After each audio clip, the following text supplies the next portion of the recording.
What's up, everybody? My name is Josh Arsamont. I'm the owner and founder of Hero Martial Arts Academy and the curator of this channel. Today, I thought it would be fun to go through some different styles of martial arts and rank them from S tier being the top all the way down to C tier. And I'm going to rank them for their effectiveness as a self-defense martial art. Now, this has nothing to do with the best martial art for sport, for specific types of combat. This one is specifically self-defense. And these are my opinions. So if you don't like my opinion, hey, comment down below. Share with me what you think. Let's get started. So let's start off with Jiu-Jitsu. Where would I put Jiu-Jitsu? I'm actually a black belt in Brazilian Jiu-Jitsu. I'm not gonna put it at S tier, I'm gonna put it at an A tier. And why am I gonna put it there? Obviously, there's no striking in Brazilian Jiu-Jitsu. And as effective as it can be, if you can't strike, kick, how effective can you be in a street fight? How effective can you be defending yourself? There's limitations for sure. I do think it's a great self-defense art, especially for kids on learning how to control someone and just work from in the clinch and all the submissions you have and sweeps and ways to protect yourself. However, if you're dealing with more than one attacker or, obviously strikes are being thrown, it starts on the feet, you may be at a disadvantage. But certainly it's a great martial art and I give it an A. All right, moving on to Aikido. Aikido. I've taken Hapkido a little bit and I understand that there's some similarities, but strictly for self-defense, I may get some haters on this one. I'm gonna put it at a C. Now, I have limited knowledge. I haven't trained in Aikido, and I do know it can be effective. The wrist locks, the joint locks, there are some great things there, but for strictly self-defense, the grappling just isn't there. The live training, the live rounds that you get, like you would get in Brazilian Jiu-Jitsu, where you're getting a lot of rolls, you're getting a lot of, pressure testing techniques, just isn't there. So for that reason, I got to put Aikido at a C tier. All right, moving on to boxing. Where would I put boxing? Man, if you're a great boxer and you've trained boxing your entire life, you definitely have some skills. I'm going to put it at a B tier. I'm going to get some hate on that one, I know. But certainly there's different levels of boxers. But listen, if you're not kicking, you're not fighting. If you can't grapple, how can you really call that great self-defense? Boxing is great, but it's just limited to the hands. Now, I would love to have the skills of a great boxer. Don't get me wrong, but we're talking about strictly self-defense. I got to put it in the B tier. All right, moving on to Sanda. For those that don't know, Sanda is it's a striking style of martial art that has some takedowns involved in it too. And I'm going to put that in an A tier. I think Sanda is good, and it certainly can be a good martial art to have where you can strike, kick, punch, takedowns. But when you hit the ground, there's some limitations there. And so for that reason, I got to give it an A, and only because I don't have a lot of experience with Sanda, but from what I've seen, I got to give it an A. Next up, Muay Thai. Oh man, Muay Thai is a great system. It's a very hard style. You got the knees, the elbows, the clinches, the sweeps, power kicking. It's a very formative style of fighting, and I think it can do very well in self-defense. However, once you hit the ground, you're in trouble. So for that reason, I got to give it an A tier. Again, I would love to have the skills of a very good Muay Thai.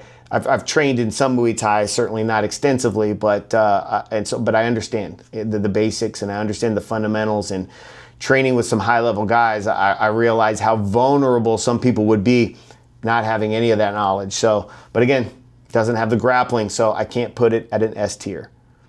All right, moving on to catch wrestling. For those that don't know, catch wrestling is a form of wrestling with submissions. And it's awesome. It's fantastic. I almost sometimes prefer catch wrestling over jiu-jitsu just for the pressure and the top game. But again, there's no striking. There's no kicking. However, you do have the takedowns, which gives it a top tier. And so I got to give it an A because it's not quite a full system. I think what we're going to find here as we go through these, there is no one full system until you get to less traditional systems that combine styles together. And here we go. Look at the next one. This is Jeet Kune Do. This was formulated by Bruce Lee, the late great Bruce Lee, who inspired me to take up martial arts. And it's a more complete system. Now, and this is my take on it. Listen, I studied Bruce Lee extensively. And what I've learned about Bruce Lee is he was adamant that he wanted to use no style as style. And, I believe that had he lived longer, his style of Jeet Kune Do would have evolved. But he was very clear on saying that don't copy me. Do what works for you. But unfortunately, nowadays, Jeet Kune Do has become a style. And so when people say they train Jeet Kune Do, there's a very specific style, and it's that late 60s, early 70s Bruce Lee style. But let's just go with what Bruce Lee intended it to be, which is take what's useful, throw away what's not, and add to it what's uniquely your own, which in essence kind of becomes like an MMA style. I'm going to put that at S tier because literally it can be anything: kicking, punching, grappling, judo, weapons, boxing, all of it put together. However, if we just stick with the style that's become Jeet Kune Do, I'm going to have to put that in more of a B tier. But I'm not putting it in B. I'm putting it in S. This is why I started training. All right, Taekwondo. This is something I know a lot about. And boy, do I have some mixed emotions with Taekwondo. I never wanted to train Taekwondo. Let's be clear. I never wanted to because I knew even back in the early 90s that it was ineffective for punching and grappling, and it just wouldn't be an art that I could see working on the street in a self-defense situation. But I fell in love with it, and I did it for years, and still to this day, it's a part of our martial arts system at Hero. But if we're looking at strictly self-defense, I gotta put it at a C tier. Now, there's old style Taekwondo. Old style is what I came up with. I think that's more adaptable to self-defense, but there's no punches, like punches to the face. Now, you could go into like traditional style. There's ITF, there's WTF, there's new style, sport style. But as a whole, from what I've seen from people who strictly only train Taekwondo their whole entire life, I got to give it a C. All right, unless you blend it with like Taekwondo and boxing, now you got something. Karate. Oh man, karate. Again, lots of different styles of karate. Sport karate, Shotokan karate. You got Kyokushin karate. I mean, so many different styles of karate. But if I'm just looking at karate, the way I look at it like an entire unit, a martial arts system, right? If done the right way, I shouldn't say right way, but if done the way it was intended to be, it can be a very good martial arts system that incorporates grappling, punches, strikes, weapons, and so forth. But it tends to be a little traditional in its execution and not as tested. Now, you could argue Jeet Kune Do hasn't been tested either, but I could argue that Jeet Kune Do isn't really even the Jeet Kune Do that we know it to be today. But either way, I'm going to put karate at an A tier. Now, different styles, if just done for sport, I would put it lower. Judo. All right, Judo is a great martial art that it focuses on grappling and throws, and there's definitely some grappling done on the ground and techniques and submissions, but primarily it's effective at throwing people and taking them down. And it's amazing. And if we're talking about straight self-defense, I would love to know Judo. I would love to be a high-level Judo player because as soon as I get my hands on someone, man. And I hesitate where to put this one because it is limited. There's no striking, there's no kicking, but the effectiveness of being able to slam someone in a street fight against the hard concrete, I got to put it at an A tier. It's tough because you could have a great judo player who doesn't understand how to block and defend against punches and strikes. And so that's a tough one for me, but I'm going with my gut. I'm going to put it at A tier. All right, moving on to kickboxing. Kickboxing is a more modern way of putting karate and boxing together, or taekwondo and boxing together. And since I already have karate at A, and kickboxing kind of takes out some of all the forms and the more traditional movements, but incorporates the kicking and the punching, but no grappling, it's kind of short-sighted, so I'm going to put that at an A tier because you would not want to go up against a kickboxer. Now, you could argue Muay Thai may beat kickboxing, and in some cases that's very true, but I've seen high-level kickboxers beat Muay Thai practitioners, and it's the age-old, well, styles don't make fights, the people do, right? The people make the style. So it depends on who's practicing it and how good they are, but I'm going to put kickboxing up there at an A tier. All right, Sambo. Sambo's next. This was made popular by Fedor Emelianenko back in the day.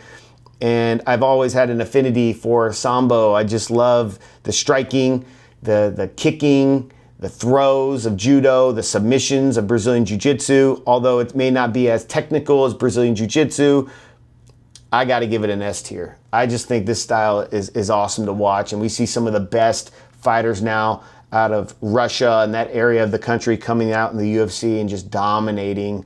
So I got to give Sambo an S tier for sure. All right, I'm not going to go through all of these. There's some on here I'm not going to go through, but I do want to go through the next two for sure, which are, I'm going to start with mixed martial arts, MMA. Again, it's kind of hard to call that a style, although a lot of MMA gyms would say MMA is Muay Thai, Brazilian Jiu-Jitsu put together with wrestling, and that's MMA. But in reality, MMA is anything. It really is modern Jeet Kune Do. So you know where that's got to go for me, guys. Yeah, it's an S tier because there is no definitive style of MMA. And so if you go to a gym and they say, no, it's Muay Thai, it's wrestling, and it's Brazilian Jiu-Jitsu, that's not true. It's everything. And you see some really great fighters that are coming out now, especially in this day and age where everybody's kind of good at everything. Now, you to be a specialist in something actually makes you better.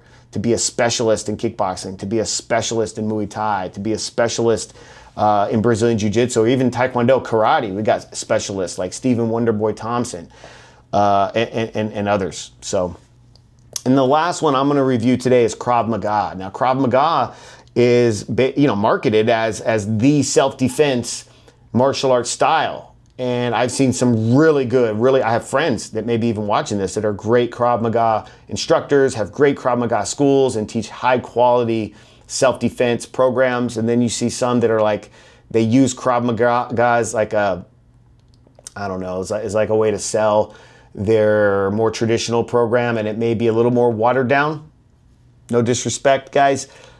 So it's going to be hard for me to put that in S tier. I haven't seen it like pressure tested. The argument is, well, you can't pressure test Krav Maga because eye pokes and, groin kicks and fish hooks and all the stuff, weapons. You got a point.